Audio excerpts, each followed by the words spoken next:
Hello and welcome to Theta Sigma's Doctor Who podcast number 55. This week we continue our look at the Destiny of the Doctor 50th anniversary audios, with number 6, Trouble in Paradise, featuring the 6th Doctor and Perry, and number 7, Shockwave, starring Sophie Aldred as Ace, with the now expected appearance from... Spoilers! Spoilers! Spoilers! Spoilers!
This week we return to our Sometime series looking at the Destiny of the Doctor series of audios, produced by Audio Go and then Big Finish, as part of the 50th anniversary celebrations for Doctor Who.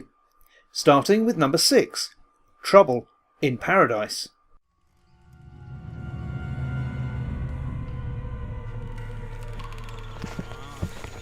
The sailors prodded Perry and the Doctor up the ladder and forced them to stand on deck, as if waiting for inspection. The ship was sitting in an inlet of an exotic island. Lush green trees and plants surrounded them. Strange noises from even stranger animals hooted and screeched. Exotic birds flew over their heads. Perry closed her eyes and basked in the soft, warm breeze. This was more like it. This was paradise. She looked up and saw a man gazing down at them from the upper deck. He was tall and pale with red hair and piercing blue eyes. He was dressed in simple robes, almost like a monk. He looked familiar somehow, but she couldn't quite place the face. Then she saw two smaller ships near the shore.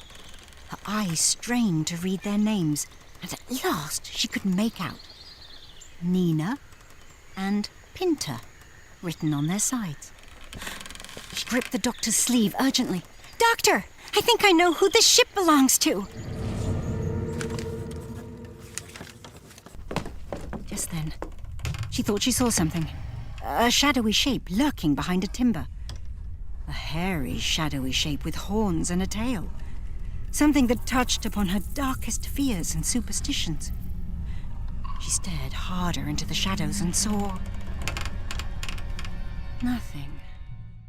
The 6th Doctor has met several famous figures in history in his time, but to the best of my knowledge not Columbus, until now.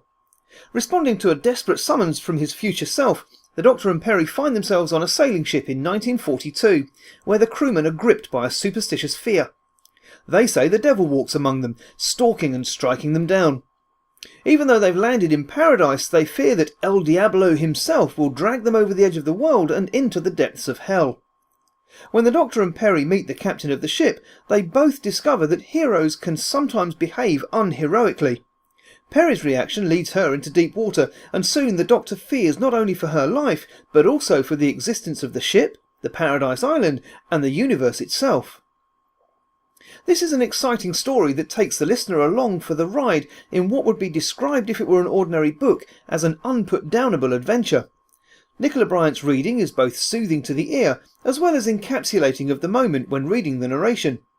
Of course, her characterisation of Perry is perfect, and while her 6th Doctor impression is clearly inaccurate for obvious reasons, her rendition of the bolshy, self-righteous and arrogant early 6th Doctor captures his essence perfectly. Cameron Stewart's Columbus is plain but believable for the sake of the story. However, sadly his rendition of the bovine leaves more than a little to be desired, and the bovine's voice does start to grate on you after a while. That said, this is one of the best of this range so far, and if you've struggled with the others up to this point, I'd still say that you'll enjoy Trouble in Paradise. When you travelled with a Time Lord in a battered blue box, that's what every day was like, different from the one before. Some days were like this. A purple sky, full of perfect clouds and flocks of gem birds. And other days were like this. Panic and mayhem, the universe in mortal peril, danger at every turn. In fact, most days with the Doctor are like that. Up ahead, the hull of the cargo ship was a wall of steel, and the faces of the people already on board were pressed up to the portholes. The ship was massive. The airlock hatches sealed tight. The ship was filled to the brim, and anyone who had not boarded was going to be left behind.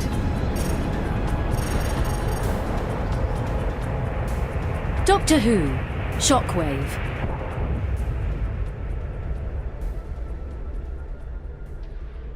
In the far future, the inhabitants of Tarsus 6 face a desperate struggle to evacuate their world before their sun, Tarsus Ultra, collapses into a cataclysmic spatial anomaly.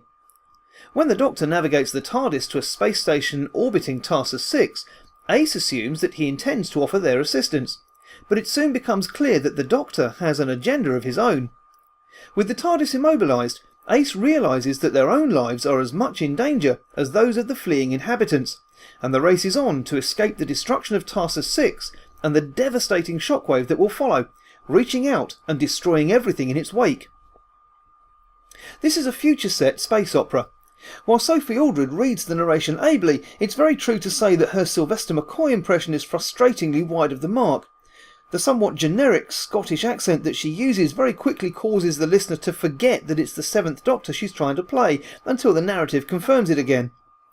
While this story starts off well, it sadly slows down to a pedestrian pace that will put the listener to sleep, unless you're really tuned in.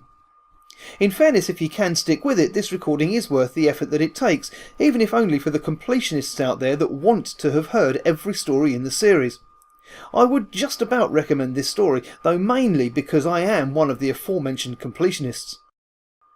And there we're leaving our reviews of this series for the time being.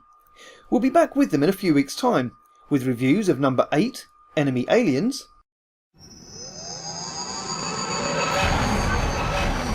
Someone playing Rossini! Yes, that might be it, elaborated the Doctor. Someone's always playing Rossini. He's a hugely popular component of the light orchestral repertoire. We need to check concert houses, nightclubs, jazz venues, anywhere someone might be playing Rossini. His eyes glinted. Let's make like blue-bottomed bluebottles, shall we? Helpless to resist, Charlie picked up her cavalry officer's heels and followed the Doctor as he galloped off into the West End night. Oh! The next thing Charlie knew, pretty much, it was morning, in an unfamiliar flat on an unfamiliar couch. Well, where the devil... Oh, will you stop it with the Rossini? Sorry, did I wake you? Didn't realise I was doing it. Thing about that tune, once it's in your head... It's hard to get it out, I know. Well, it's your fault, miss. You were humming it in your sleep, best part of the night. Suppose I must have just picked it up, like I seem to have picked up... you. Excuse me? You've picked up no one, sir. Oh, Lord, I didn't mean... No, sorry.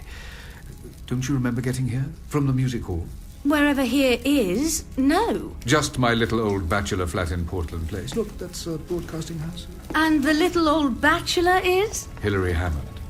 At your service. and number 9, Night of the Whisper. Someone strode through the smoke, a tall figure sweeping through the chaos, wide-brimmed fedora, obsidian black cloak billowing out behind. One of Wolfsbane's men rushed forward, gun up. The cloaked stranger lifted a leather-gloved hand.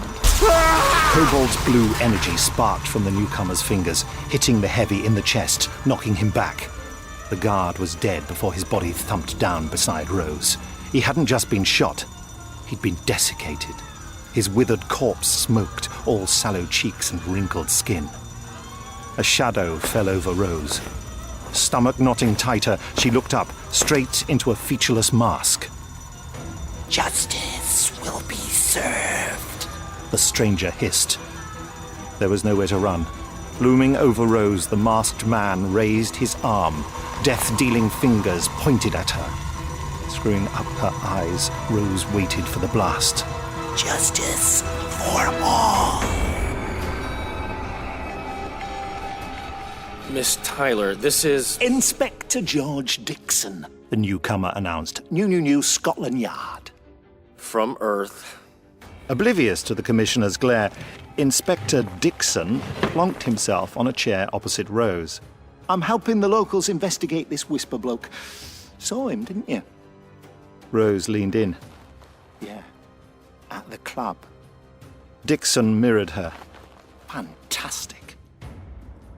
What was it like?" I was asking Miss Tyler about her life before New Vegas.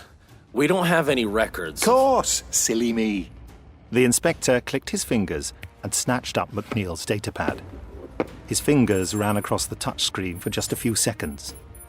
"Found her. Full rundown of Miss Tyler's movements for the last 5 years." He passed the pad to McNeil. "Must have been a glitch. Happens, doesn't it? Files get deleted, emails lost." But she has a link to the Whisper. "She does?" asked the inspector. "He attempted to attack her, nothing more." We don't know that. "I do. Checked her records twice." The inspector leant forward, hitting a button on the pad. "As you can see, Miss Tyler had a problem on Grachic Major. Need to talk to her about that." McNeil's shoulders sagged. "In private? Earth business." We'll need a full statement. "Leave it to me, Chief." McNeil turned and stalked out of the interview room. Rose went to speak, but the inspector shook his head. He slipped his hand into his jacket pocket. "That's better. Don't want any eavesdroppers." The doctor grinned widely. "Hello, Rose Tyler." Doctor Who, Night of the Whisper, performed by Nicholas Briggs with John Schwab as McNeil. And that's it for this week. As always, my thanks for listening, and as the pages just today, Sunday the 23rd of March 2014, reached just over 1,800 likes, can I also thank all of those pages who've been kind enough to share the show on their pages and share the page too. Far too many to mention you all by name, but you know who you are, and I'm very, very grateful. My thanks too for everyone who's liked the page. Without you, of course, the Facebook page would be a waste of time. And to all those of you who tune in, whether it's through Facebook, iTunes or YouTube, thanks for listening. And please let me know what you think of the show in general, or your thoughts on any given topic of the show each week. Next week, we'll be taking an in-depth look at John Pertwee's first companion, Liz Shaw. I'm Lethbridge Stewart. Do come in, sit down, will you? Is all that nonsense out there really necessary? Identity passes, guards. I was even searched.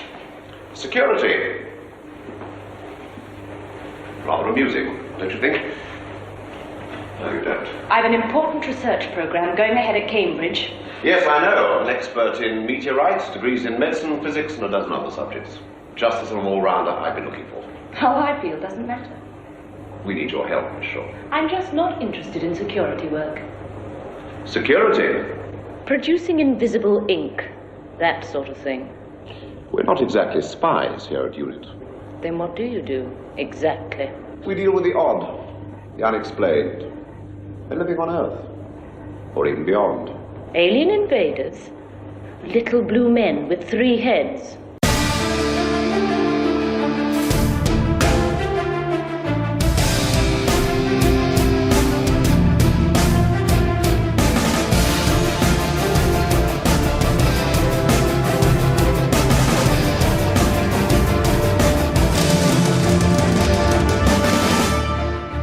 Thank you for listening to Theta Sigma's Doctor Who podcast. Doctor Who and its associated shows are all copyright and property of the BBC, and no infringement is intended.